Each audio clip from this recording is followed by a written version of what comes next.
Ladies and gentlemen, welcome to our next session, The States versus the State, How Governors Are Reclaiming America's Promise. Please welcome Governor Matt Bevin of Kentucky, Governor Sam Brownback of Kansas, Governor Doug Ducey of Arizona, and Governor Scott Walker of Wisconsin. Our moderator from the Line and Harry Bradley Foundation, Richard Graber.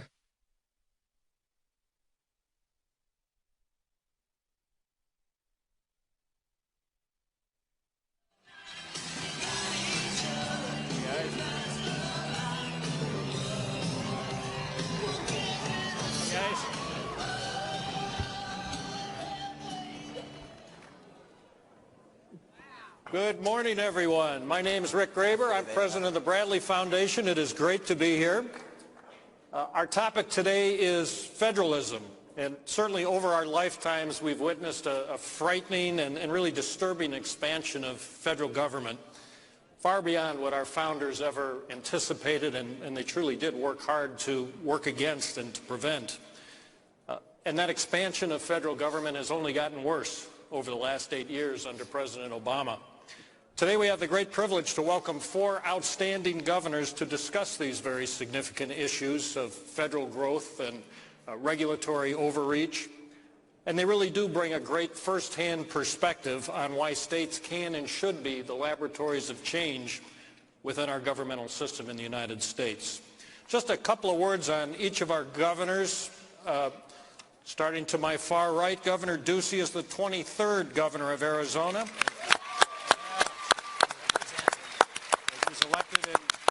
He was elected in 2014. He inherited a $1 billion deficit that he fixed. Thank you, Governor. He's consistently been committed to economic growth, job creation, educational excellence, restoring fiscal responsibility, and, of course, protecting the citizens of Arizona. Comes to the job with a great business background. He worked for Procter & Gamble. He's also a partner and CEO of an ice cream chain called Cold Stone Creamery. Governor Ducey. Governor Sam Brownback from Kansas, the 46th. Governor of Kansas, elected in 2010. He's now in his second term. He's an attorney by training. Also, of course, a former congressman and senator. He signed the largest income tax cut in Kansas history in 2012. Been a champion for limited government, better education system, and creating an environment that promotes job creation. That's great. Our next governor, my governor, Governor Scott Walker, the 45th governor. In his second term, he was a member of the Wisconsin legislature, former county executive for Milwaukee County, and he won this heavily Democratic county in the wake of what was a huge scandal at that time, and then was easily reelected to that job. His accomplishments in Wisconsin have been very well documented. Of course, he survived a recall. He's brought about sweeping changes in collective bargaining rights for public employees in Wisconsin, and he's overseen an economy in Wisconsin that truly has revived itself. Governor Walker. And then finally, from the Commonwealth of Kentucky, Governor Matt Bevin, the 62nd governor. He was elected in 2015. He's the 3rd Republican governor of Kentucky since World War II. Served in the United States Army, rising to the rank of captain. He's worked in finance and in the investment world and in his family business. Been a strong advocate for low taxes, small government, sustainable energy, and a strong, locally controlled education system. So a great panel. Governors. Let's jump right into the questions. The first one is a 2-part question, and we'll go around the horn and ask each governor to give an example from your state where you're already handling a problem that really is best handled at the state level and not the federal level. And then follow up with that with another example of where you think you could really get a whole lot more done in your state if only the federal government would get out of the way. So let's start down on this end. Governor Ducey. Well, it's great to be here. This is my first time at CPAC, and as a new governor and a conservative coming out of the private sector, I think one of the things I'm most proud of is the fact that we were able to balance the budget in Arizona. I think government should live within its means. And I always say, as someone who ran Cold Stone Creamery, you get a lot of undeserved popularity selling ice cream. Most of that goes away when you do balance that budget. But it puts you in a position where you can really start to make reforms. So in addition to balancing the budget, lowering taxes these first 2 years, we passed the American Civics Act. It's the test that every high school graduate is going to have to take to graduate in Arizona. It's the same test a new American takes. So these are things...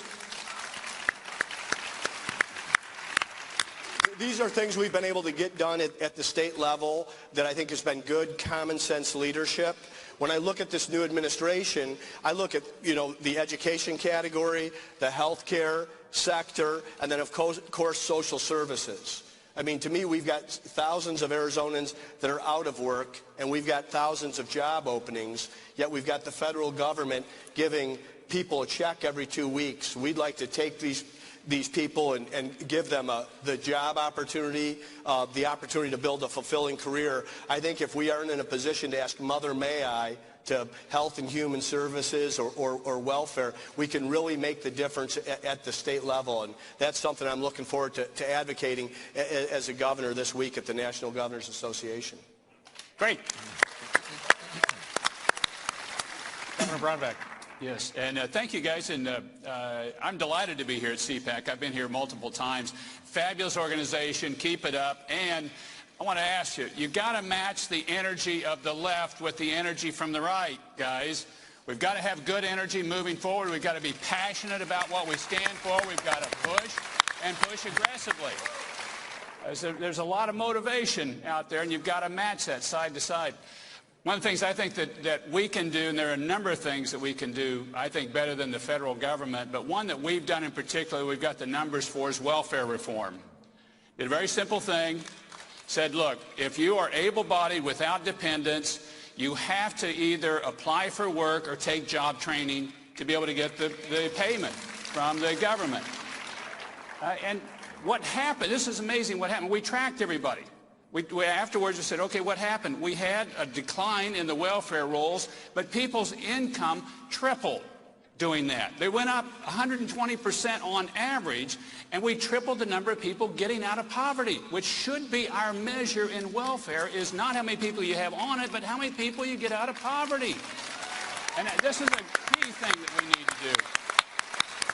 I really hope it's something that we take on as a conservative movement, because the welfare programs that the left has put in place since the Great Society of LBJ have failed.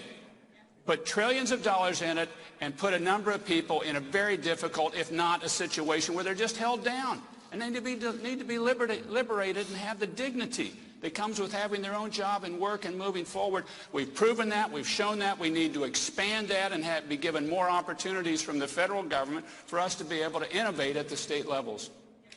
Right. Governor Walker. Well, Rick, first off, I'm confused. When I came out here, I thought I see Arizona, I see Kansas, I see Wisconsin, and I see Kentucky. I think this is the Final Four show right here. Could be. Watch for all of us, right? Yeah. Sorry about the other schools. We know who the champion will be, but that's... Yes, we do. I still got my bourbon for beating Kentucky a couple of years ago. So, actually, I would say on those two questions, one, echo exactly what Sam just said. Welfare reform, I talked about it a little bit earlier this morning. Similarly, we had, when I first came in as governor a few years back, it was interesting, the person who was our Secretary of Department of Workforce Development, which is kind of like the Federal Department of Labor, that person said to me, what should be my measure of success? Because my predecessor measured how many more people they could sign up for unemployment insurance. He said that was bringing federal money into the state. That was their argument. I said, your measure of success is just the opposite. It's how many people no longer need unemployment insurance. Not because we kicked them out, because we helped them get a job. Yes. And that's really... And I think that's a consistent theme you see from Republican governors. The other part of your question, Rick, was, what part do you think the federal government should get out of? I think the better question to that is, what part should they not get out of? Because to me, other than the military and maybe preserving things like Social Security and Medicare, I think just about everything else is better done by the states.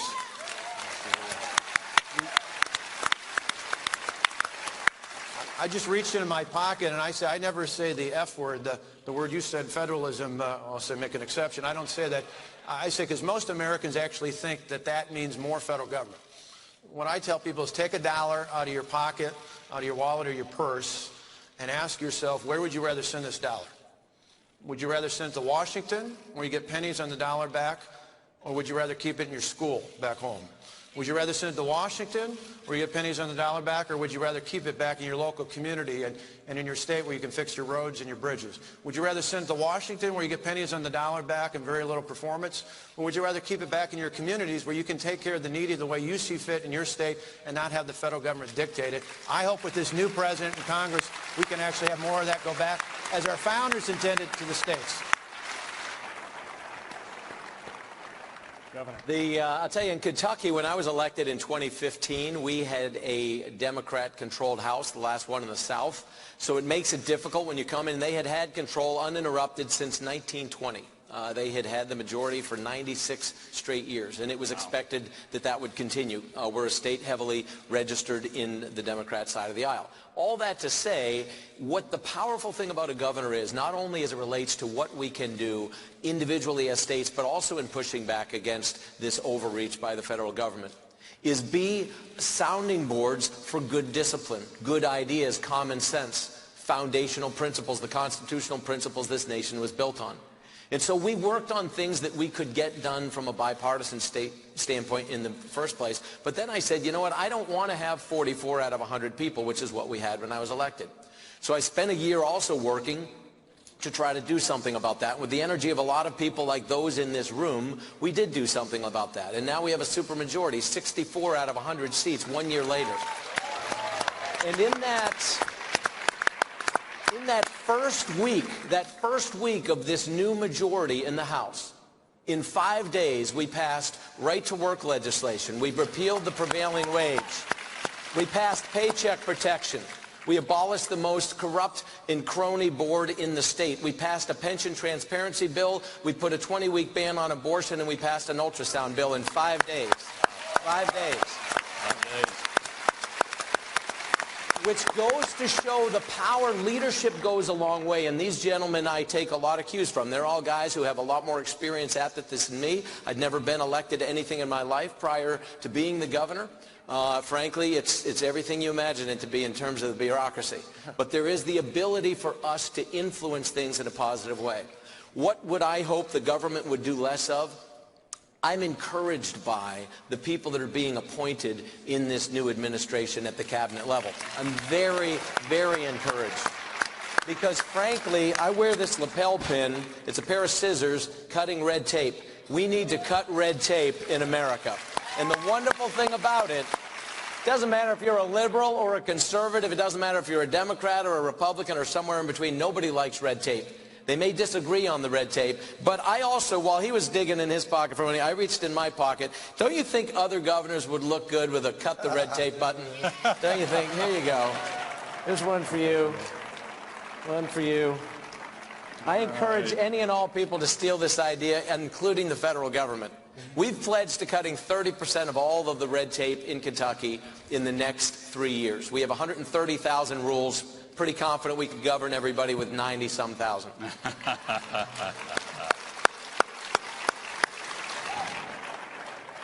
Well, let's get into the weeds a little bit on the back half of that first question. In your day-to-day governing, where does it just drive you crazy that you've got to deal with all these federal regulations? Or what are the businesses in your state saying about those regulations? Maybe it's not you. Maybe it's the people that you work for in your states. What is driving them the craziest about what's going on with our system? As a conservative, we know that lower taxes makes your state more attractive to work or do business in. Also, the reduction of these regulations. We set up a website this year in my state of the state. I announced it as we launched it, called redtape.gov.az. And we want the small business owners to give us suggestions. And if it's a regulation that doesn't protect public safety or consumer safety, our team's going to do the research and get rid of it. There are hundreds of regulations. We have a goal to get rid of 500 regulations this year alone in the state of Arizona. the larger regulatory tangle and mess is at the federal level. And I want to echo what Governor Bevin said. I'm thrilled with this cabinet that President Trump has appointed. Absolutely. And even more so that there is a former governor who understands what red tape can do at the state level, named Mike Pence, his vice president.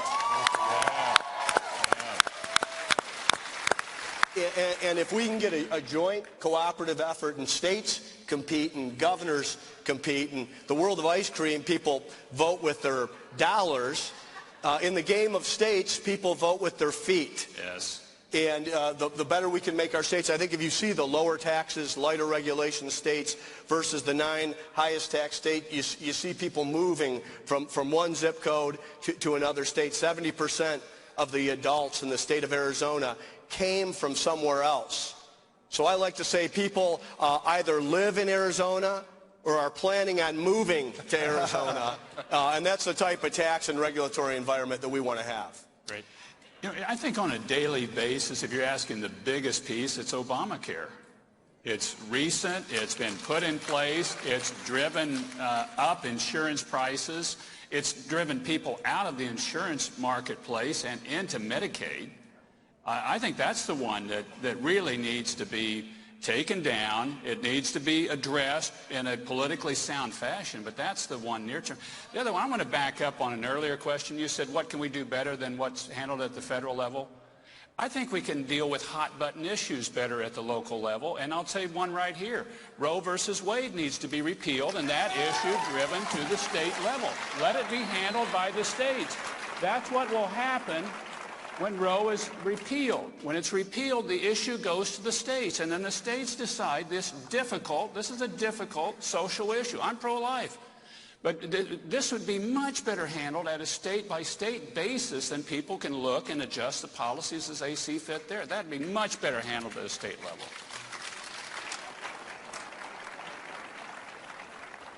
Sam mentioned Obamacare, and I think we all hear about that quite a bit, and I would echo that. I would just add, and I love the cabinet, I particularly love the new administrator at the EPA, Administrator Pruitt, who I think is going to be great. But I would stress on a day-in, day-out basis, we've made all sorts of reforms. We put in Lean Six Sigma and lean manufacturing principles. We've included in agencies like our Department of Natural Resources, which is our EPA equivalent at the state level. And I can't tell you how many times it's great to hear employers say, we're not done yet, but employers say, wow, the DNR, which is what it's called, is so much better to deal with than it was before.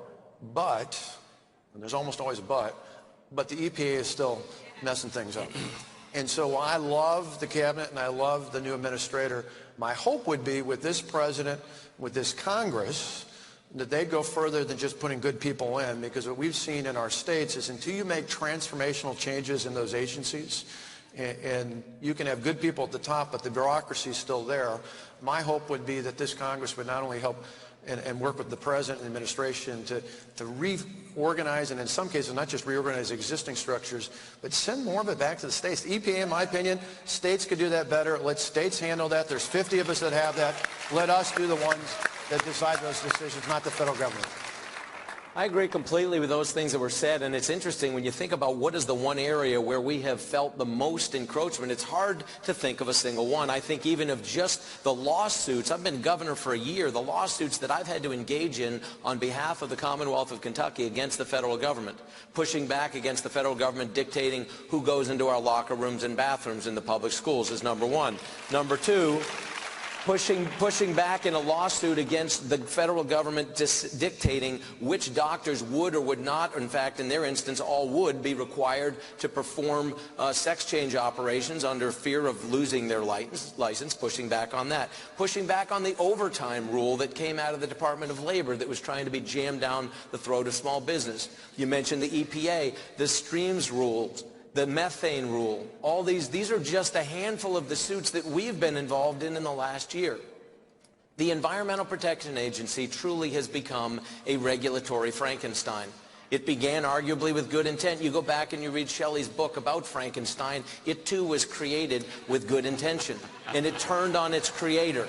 Nobody wants to drink dirty water or breathe dirty air. There's not a state, Republican or Democrat alike, that, to Governor Walker's point, could not manage this and would not be incentivized to manage this at the state level. We all want this. The fact of the matter is, whether it is the environmental, whether it's education, whether it's commerce, whatever the case might be on the energy front, is, well, push these things back to the state level control. That is where federalism was intended to be in the first place.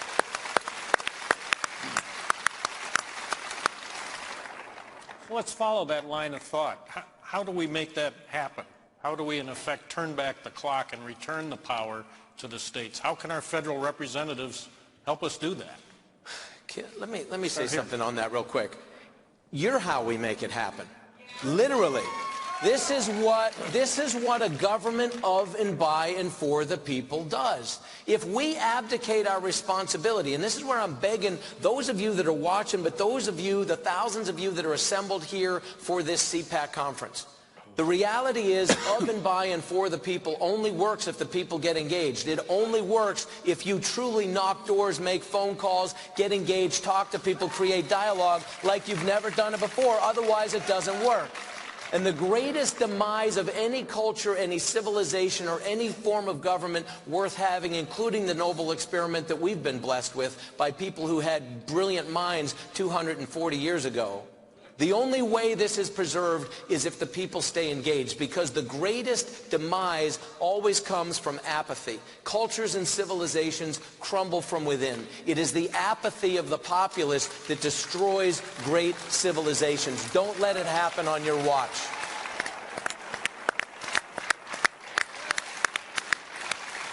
Well, Matt hit it right on the head. It's interesting.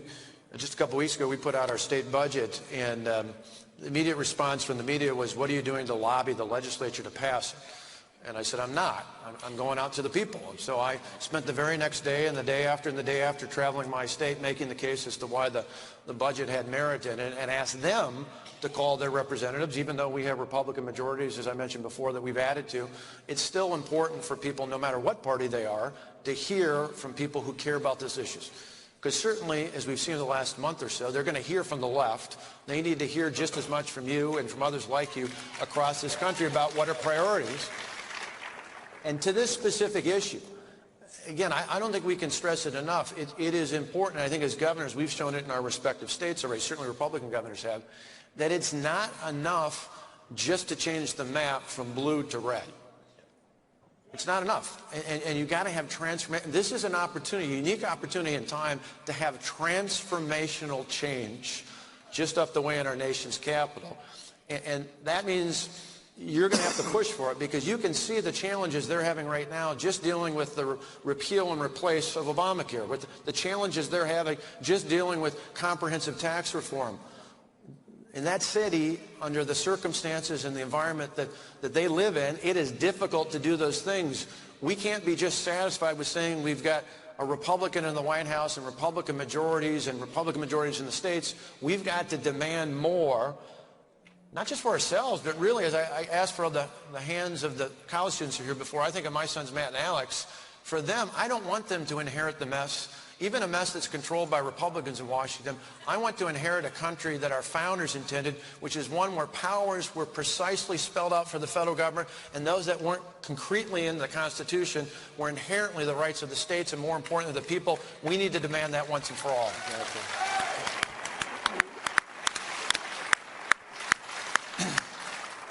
Two things come to mind for me. One is approve Judge Gorsuch to go on the U.S. Supreme Court. That would be a very helpful thing because of the dominance of the Supreme Court. And the second is to understand the philosophical underpinnings of what our society and our form of government is, and why socialism doesn't work. Okay? I mean, I think we need to, you've got the left moving hard towards a much more bigger government taking more, government doing more, and a lot of people on the left saying, oh, okay, yeah, that sounds like a good idea. No, this is a terrible idea. Since when have we added more government anywhere that's taken more taxes and you end up with a product that's more efficient that costs you less? When have you what's your example? But what we have seen is when you pull government out of something, you get a product that tends to be higher quality and cost you less because you got more competition for that. Look at your telephone, and when we used to have a lot of regulation. Look at your airline. When we used to have a lot of regulation, much higher, more expensive, fewer options that you had, and poor service. Why would we want to go that way? And I think you need to be able to talk and to articulate to people what are the philosophical underpinnings. And the final point on this, Michael Novak was a great writer, just passed away this past week.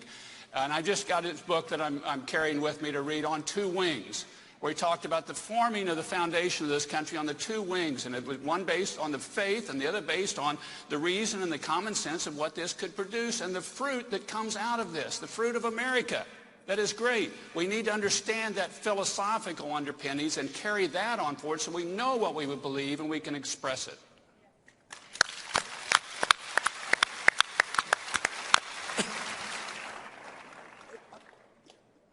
In so many ways, the people in this room have done their job. We have a conservative House, a conservative Senate. We have a conservative that's going to be put on the Supreme Court. And what I said to my team on the Wednesday after the Tuesday election is that we can celebrate today, but we need to get to work tomorrow. The victory is not on November 8th. That is an assignment for change and real reform.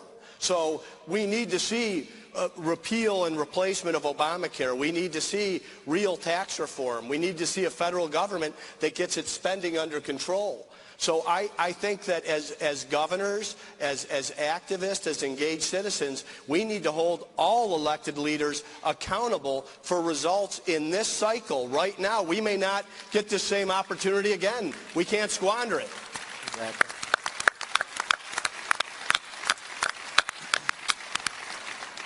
Let's switch gears to a specific topic. Let's talk about K through 12 education. And all of you have focused on education one way or another during your terms. Arguably, the United States no longer has the best K through 12 system in the world. We're slipping by a number of studies. How do we reverse that, particularly in our big cities? There aren't many, if any, big city public school systems that are working. How do we attack that very tough problem? This has been a big subject in Arizona. I was fortunate to have a governor that preceded me by about 25 years named Fife Symington, along with a superintendent of public instruction, Lisa Graham-Keegan, who sowed the seeds with the first in the nation public charter school laws. I know that you know that a charter school is a public school with private management. Today in Arizona, we have 500 charter schools. We have 180,000 children in those charter schools. We lead the nation in parental choice. Arizona has 3 of the top 10 public high schools in the nation that are as good as any schools in the country. Our district schools have improved because of this competition and choice. And I think that this is the way forward, is to provide parental choice, provide innovation, let parents be consumers. They know what's best for their children. I think we've got a great model in Arizona. I think we've got an incredible Secretary of Education in Betsy DeVos, who believes in parental choice, and I think that that's the way forward. I would answer that with a question. The data is what it is. I mean, you're seeing a slippage in our ranking for as far as the performance of our students globally. But higher education, I don't think there's another place in the world that has the quality of higher education the United States does. No comparison in our states, and we all compete. We all compete against each other, and so I guess as your kids graduated, and I had 5 children graduating, there was schools competing for them all over. We were getting mailings every day. We're looking at rankings, and you ask, well, okay, how did we get that one so right, and we're not doing so well in this other one? It's choice and competition with information. Yes. So you got a marketplace in one, and the other one you got kind of a state run without. So I think it's information. Schools should be graded so that people know. I think it's options. People should be able to have options, and so that you can have that sort of competition. We know how to do this well if you just look at the higher education system, and one of my schools in Kansas that's going to win the Final Four this year. I mean, you know, we understand competition. Maybe we'll have 3 in it. Well, Sam raised a great point. I've got two sons, one who's here with some of his fellow students from Wisconsin. Alex is a senior at the University of Wisconsin. My other son has been here for years, graduated last year from Marquette University, a private Jesuit Catholic institution. He's actually at work today. Thankfully, he's working. I said, you're really not an empty nester till they're off the payroll. So I got one down, one to go. But I often say, when we talk about choice, people say, well, what about that? I said nobody flinches when I say I got one son that was at Marquette and one son at the University of Wisconsin. Nobody goes, well, that's odd. No. Because they picked a school that was right for them. And as a nation, both in the state and in the federal government, we give students assistance through financial aid and student loan assistance. We give them to both. Why? For your exact reasons. Good competition. We perform well. We have people from all over the world who come to our colleges and universities. So I think you hit the nail on the head. It's about competition, not only amongst different choices. So Doug talked about charters. We got charters galore. We had, similar to the history you mentioned, Tommy Thompson, about 25 years ago, helped create the first public school choice, or excuse me, the first parental school choice program in the nation in Milwaukee. My predecessor kind of pulled back on that. We lifted the caps, we lifted the income, we lifted the numbers, and you've had all sorts of families, because I trust parents. I trust parents to make the right decisions for their sons or daughters. But we also made a change, not only in terms of allowing for more charter and more voucher schools, and we allowed it statewide as well. We also kind of broke that monopoly within the public schools. Because part of the challenge historically that public schools have had is under these union contracts, collective bargaining contracts of the past, they were stuck. And I remember years ago, long before I was governor, in the city of Milwaukee, there was a teacher who was the outstanding new teacher of the year as an English teacher for the entire state. And the state government, again, when Democrats were in charge, not me and Republicans, actually cut money to the schools. And so in turn, they had to make spending reductions. And what did they do under the old contracts? The last hired was the first fired. The last in was the first out. So this woman, who had been named the outstanding new English teacher of the year for the entire state, was one of the first to be laid off. Well, that makes no sense. It's illogical. She was exactly the kind of teacher you want in a place like Milwaukee in an urban school district. So what we did through Act 10, and now others are doing similar things around the country, we changed that. We broke that monopoly even within the public school system, and now public school districts in our state can operate like charter schools. They can hire and fire based on merit. Seniority and tenure is gone. They can pay based on performance. They can put the best and the brightest in their classroom. I was struck by something that both Scott and Sam said, the word monopoly, and the idea that the government being involved in something isn't necessarily a good thing. Digressing slightly and then coming back to education, think about this. Anytime the federal government has declared war on something, it means it's going to cost you hundreds of billions or trillions of dollars, and you will, after 50 years or more, end up with more of what you declared war on. And I defy you to think of any example where that's not the case. War on poverty, how's that working?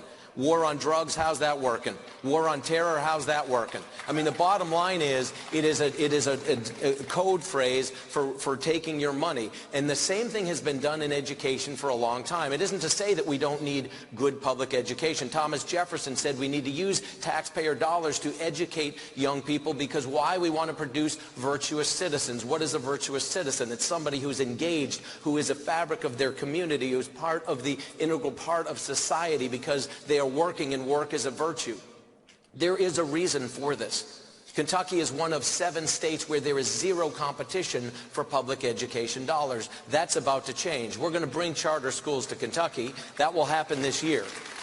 That's legislation that hasn't passed, but I'm confident I'll be signing that into law. Number 2, it's important for us to recognize the fact that it is the idea that every kid coming straight out of high school needs to get a 4-year degree is nonsense. That's a fact. And we need to start to recognize the idea that we're sending every kid, 60% of the kids in Kentucky go straight on to college. Only 20% of them graduate in a timely manner or at all. The reality is we're sending kids down a path that we shouldn't be sending them down. So what is the alternative? How do they become virtuous citizens? How do we get good ROI as taxpayers for our public education dollars?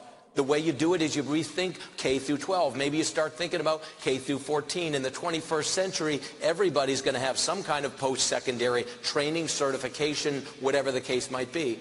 So start focusing on apprenticeship programs. Start scaling things up that train people. Start reinvigorating at the high school level things like vocational training. Let's start having internships. Let's start being realistic with the situation that we're faced with. Last thing I'll say is this. We did two things. We put $100 million into workforce development, $100 million that said the only way the state is going to come alongside, first of all, we're not going to give you 100% of whatever you ask for. We're not building lots of new buildings. We're going to look at programs. What we're going to do with that $100 million is require the local high school, the local post-secondary school, whatever that might be, technical school, four-year school, whatever, and the local business community, all three together have to jointly apply for this money. If all three start talking, good things happen. The first $65.5 million that we've put out is being matched by $85+ million coming from the community because they love their idea so much, they're going to do it whether we fund it or not. That's where good ideas come from. Young people deserve better opportunities in terms of education, and it doesn't just simply mean getting a degree in interdisciplinary studies.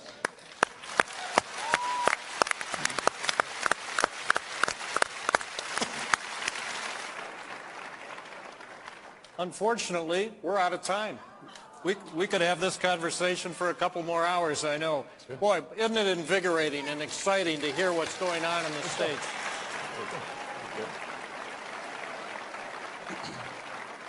Let's have one more great big round of applause for our governors. Thank you. Well done, brother. So I hope I wasn't waving. Hey, Sam.